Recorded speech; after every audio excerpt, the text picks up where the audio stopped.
down the drain. China clay is not quarried as other minerals are. It is washed out of the ground with strong hoses. Then the mixture of clay and water has to settle and be dried before Bill and Ben can take it away. Part of the line which the twins use to reach the China clay workings runs near the sea. There is a hollow in the land just here which often floods after heavy rain. Local people call this hollow the drain. The autumn gales which had brought down the farmer's tree for Trevor to cut up were also causing rough seas and high tides. When rain came too, the engine crews looked gloomy. A really high tide now, said Ben's driver, could make real trouble at the drain. But though pools of water lay on either side of the line, they grew no larger. Bill and Ben puffed happily to and fro, replacing loaded hoods with empty ones. They forgot about the drain. Then the rain began again, and the winds strengthened.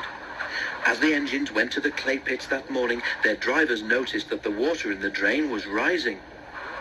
While Bill arranged the empty trucks, Ben prepared to leave with a train of full ones.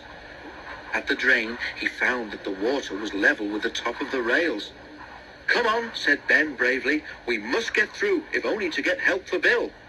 "Go back, go back," the wind seemed to shriek. Ben took no notice. He was halfway over when the rising tide, whipped into a huge wave by the wind, swept across the line. "Oof!"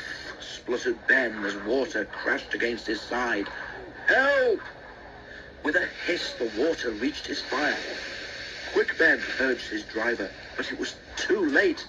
With a despairing gasp, Ben stopped.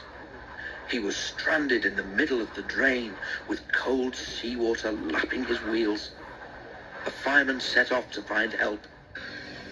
"Keep on the sleepers," advised the driver. "We don't want you swamped as well." The water reached the fireman's waist, but he struggled on. At last, cold and soaking, he reached the yard. Thomas was there, wondering where his trucks were.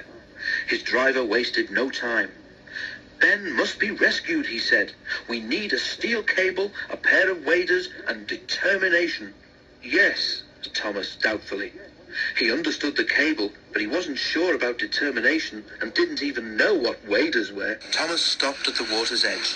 His fireman put on the waders and set out, carrying the end of the cable. Ben was delighted to see him. The fireman fastened the cable end to Ben's front coupling. Then he uncoupled the trucks so that Bill, who had come up behind, could pull them clear. "Right," he said as he joined Ben's driver in the cab. "Let's go."